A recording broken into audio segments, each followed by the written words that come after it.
Before we get started, I want to give credit to one of my subscribers that helped me come up with the name to this series. Shout out to Sneaky Sneck. Great suggestion, thank you. When you think of Pixar, what decade comes to your mind? Do you think of the Toy Story movies of the 90s? Do you think of the 2000s films like Finding Nemo and The Incredibles? Or do you think of 2010s films like Inside Out? While some people think that Pixar got its start in the 1990s, the company actually had a long, troubled journey to success stemming from the 1970s. After all, one does not simply start a revolution overnight, and that's what Pixar did by introducing the world to computer-generated animation. This is the story of the production hell faced by Pixar prior to Toy Story. Pixar's origins can be traced back to the 1970s, when Alexander Scher founded Computer Graphics Lab to work on computer-generated animation, which was still in its infancy. The group shared the dream of eventually creating the world's first computer-animated film. Software engineer Ed Catmull was hired to develop revolutionary software that would take the process of traditional animation and translate it into 3D animation modeling. In 1972, Catmull produced a short animated film of his left hand that was later used in the 1976 film Future World, the first live-action film to use CGI. Excitement in the new technology stirred. However, Scher didn't have enough money to get the technology off the ground. The group was approached by George Lucas, and 6 individuals slowly resigned from CGL in order to work for the graphics group of Lucasfilm, which comprised of 1/3 of their computer division. The group had some early CG successes, with their work being featured in 1982's Star Trek The Wrath of Khan and 1985's Young Sherlock Holmes. Both films' CG effects showed the potential for the technology. However, it was the employment of one individual that would truly define Pixar as a company.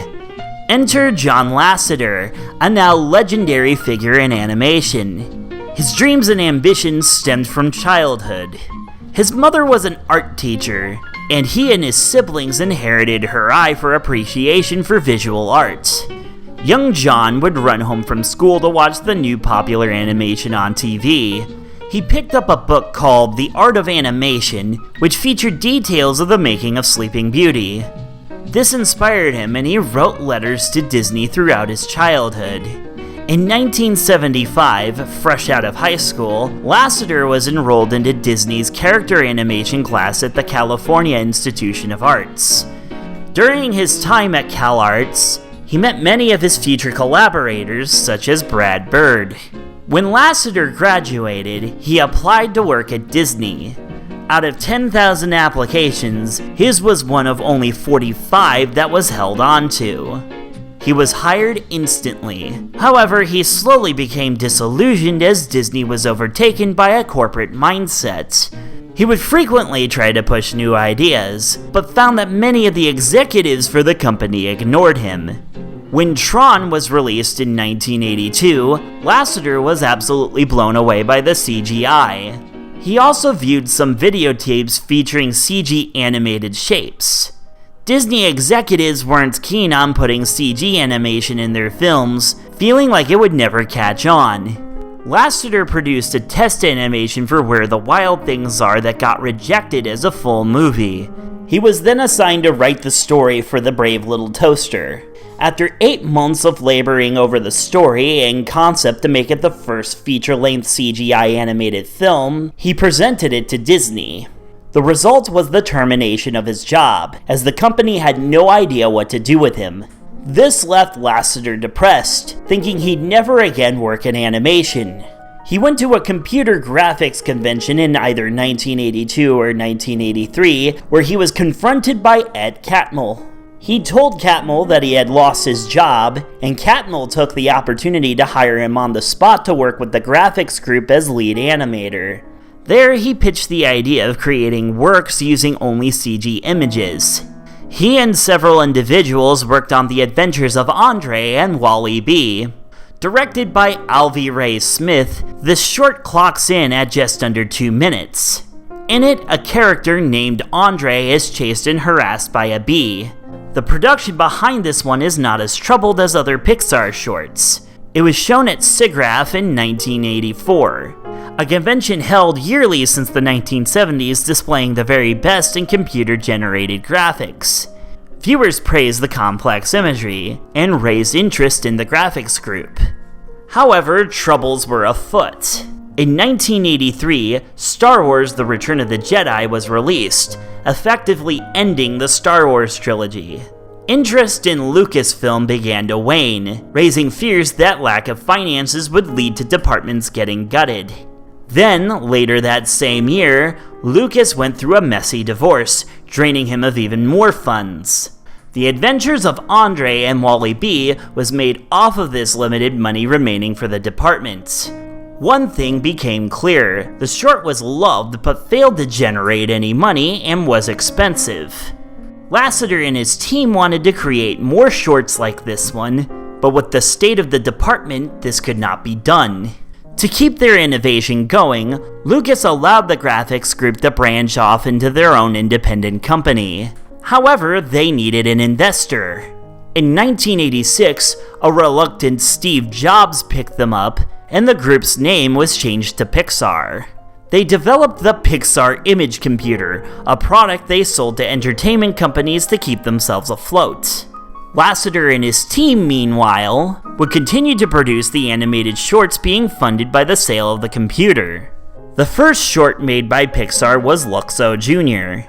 This is the one that features a father and son lamp duo playing with a ball. It's the source of Pixar's famous logo. Lasseter struggled as he introduced shadow maps. He also at first didn't think it would have a story as it was too short. However, one of his mentors, Raul Cervez, argued that all animated films should have a story, stating that one could be told in 10 seconds if done correctly. Lasseter struggled, but he created a decent story for the short. Time and money were also very limited, meaning that Lasseter had to keep the setting and background materials to a bare minimum. Luxo Jr. was shown at SIGGRAPH in 1986 to even more praise. The next Pixar short was Red's Dream. It was the combination of different ideas by Lasseter, William Reeves, and Eben Osby. The plot involved the dreams of a unicycle to be used in a circus. The complex imagery and dream sequences, comprising of millions of polygons, created computing issues. Towards the end of production, Lasseter slept in the hallways to spend extra hours in the studio. He was filmed at work, frustrated of having to process over 300 frames of animation for 12 seconds of film. The studio was also visited by two of Disney's 9 old men during production, Ollie Johnston and Frank Thomas. They offered the studio praise, telling Lasseter, "John, you did it." Just like the two prior shorts, Red's Dream was shown at SIGGRAPH 1987, again gaining the group praise. As troubled as the two prior shorts were, they don't hold a candle to Pixar's most famous short, Tin Toy. At the time, there was an internal conflict between employees. The department that developed the computers saw themselves as making all the money, while the animation department would use it up and generate no profits. Steve Jobs was heavily considering shutting down the operation. Lasseter's team had to sit Jobs down and hype him up with storyboards. Now I want you to put yourself in Jobs' position. This was a difficult decision. In 1988, Apple was struggling and Jobs was running low on money. He finally relented and gave the group $300,000 and said, "Just make sure you make it great." The nightmare only continued from there. Lasseter's team created a story involving a tin toy soldier trying to escape the terrifying baby Billy. Trying to model the baby with all of his joints, muscles, and fat proved to be quite challenging. However, this was the team's last chance to show that they had what it took. Jobs told them to make it great, and that they did. They slept under their desks for weeks on end just to get the short finished. However, by the time SIGGRAPH 1988 rolled around, the short was not finished. and when it was presented at the convention it ended on a cliffhanger. The team was terrified that this was the end, but it was met with a standing ovation. It generated enough interest from investors that the team finished it and was able to release it commercially. Audiences loved it and critics praised it for its comedic elements and heart. It won the 1989 Academy Award for Best Animated Short Film. This was the short that put Pixar's name on the map. From here, Pixar saw massive success. Their next short, Knick Knack, went much more smoothly as the team had more money and resources. Pulling away from modeling complex human beings definitely helped. However, interest in the blossoming computer imaging company was only growing, and the company's troubled productions would only get bigger. Join me next time when I talk about the production hell of Toy Story. So what do you guys think of Pixar's early struggles? Also, what troubled productions would you like me to talk about in the future? Leave a comment below and let me know. If you liked what you saw here, be sure to like the video and hit that subscribe button and check out more of my content. As always, thanks for watching.